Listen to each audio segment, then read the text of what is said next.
pose une question un petit peu brutale en vous disant, par exemple, est-ce que les dépressifs mangent les mêmes aliments que les optimistes? La réponse est, vous serez tenté de dire, oh ben non. Donc, ce qui veut dire que la solution, c'est peut-être là, dans votre assiette. Et effectivement, c'est un certain nombre de médecins qui se sont aperçus de ça. Et puis après, au-delà de l'assiette, il y a ce qui se passe ici, l'intestin. Vous avez entendu parler de ce mot, le microbiote. Oui. Qu'est-ce que c'est que ça, le microbiote? La définition d'abord, et se demander si c'est pas ça le deuxième cerveau, ici, là. Exactement. Alors, le microbiote, c'est ce qu'on a appelé pendant très longtemps la flore intestinale. Hein. C'est ce qu'il y a dans notre intestin et dans notre tube digestif. C'est 100 000 milliards de bactéries qui peuplent notre tube digestif. 600 à 1000 espèces différentes. Alors, il n'y a rien de pathologique à cela. Hein. C'est tout à fait normal que notre tube digestif soit colonisé par ces milliards de bactéries. Et tout ça se passe dès la naissance. Hein. In utero, le fœtus a un tube digestif stérile. Et c'est au moment de l'accouchement que ce tube digestif va se remplir des bactéries de la maman. Et puis plus tard, grâce à l'alimentation, grâce au contact avec d'autres personnes, eh bien, le tube digestif du bébé se remplit de bactéries pour arriver à ces 100 000 milliards de bactéries. Mais vous savez, on dit souvent ça, ce sont les bonnes bactéries. Elles cohabitent avec des mauvaises ou elles mangent des mauvaises? En cas de maladie, de déséquilibre alimentaire, effectivement, il peut y avoir des bactéries moins bonnes pour notre intestin. Et ce qui est très intéressant, c'est que ces dernières années, la recherche s'est penchée sur les liens, les interactions entre le cerveau et le microbiote.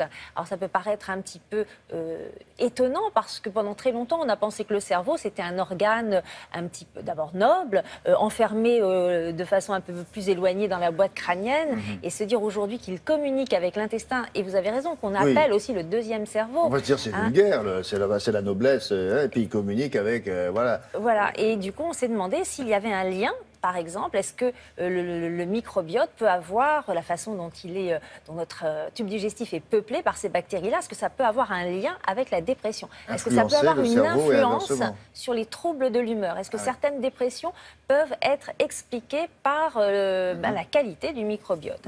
Eh bien, il y a des études très sérieuses qui se penchent là-dessus et vous allez le voir, la solution pour guérir un jour la dépression est peut-être dans l'assiette.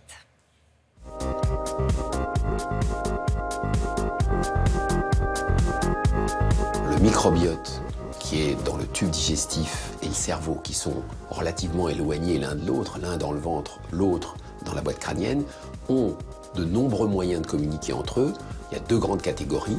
Tout d'abord neurologique, puisqu'il y a des nerfs qui vont du cerveau jusque dans le tube digestif, qui peuvent se mettre en route, par exemple, à l'occasion d'un stress, qui va donner des coliques intestinales.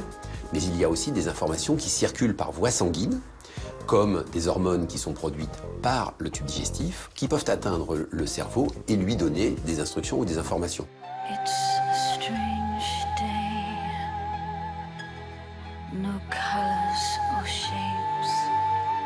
Il y a un lien entre le microbiote et la dépression, et ce lien est surprenant, puisque d'un côté on a des bactéries et de l'autre côté on a un trouble de l'humeur. On a constaté que la composition de la flore intestinale de sujets dépressifs était différente de sujets qui ne l'étaient pas. Et lorsque l'on modifie cette flore, cela améliore les sentiments dépressifs des patients par rapport à des gens dont on ne modifiait pas cette flore. On peut probablement améliorer le mental de deux façons.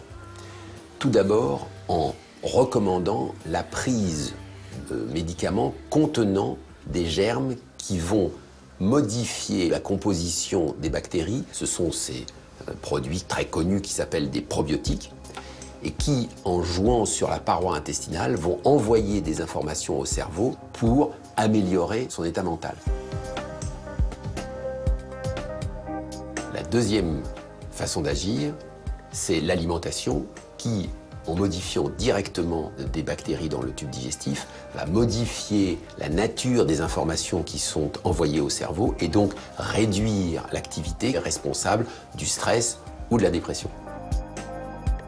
Les aliments favorables sont des aliments qui sont fermentés, tout ce qui est effectivement yaourt, le chou, les prickles, les cornichons, et puis vous avez toutes les légumineuses, lentilles, haricots.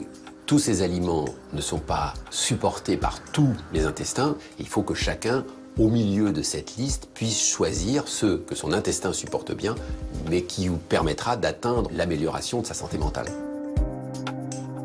qu'un jour, on pourra modifier le microbiote et éventuellement soigner ce type d'affection, par exemple la dépression.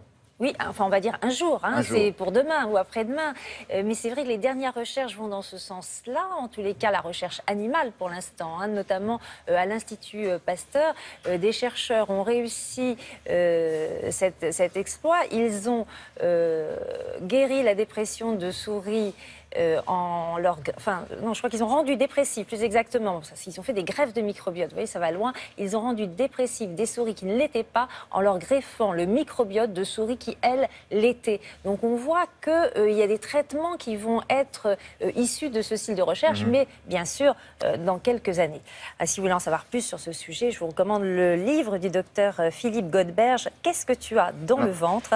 et c'est aux éditions Ici Hachette. même, depuis le mois de septembre, on a dû parler au moins de 4 livres où on parle d'aliments qui nous font du bien, d'accord? Avec 4 auteurs différents, la plupart sont médecins. Je me demande s'il ne faudrait pas faire, en tout cas, un hit parade, une moyenne, si vous voulez, des aliments que l'on a repérés dans tous ces bouquins. Effectivement, et vous avez vu que le cornichon, Parce qu'on retrouve les mêmes. Cornichon revient. Le cornichon, notamment. Le cornichon pour être plus optimiste, pour être moins déprimé, les légumineuses, on devrait faire un petit chou, parade, les yaourts. Nous-mêmes, pour le soumettre à ceux qui nous regardent. Exactement. On va essayer de faire ça. On va faire ça. Merci Brigitte, à plus tard.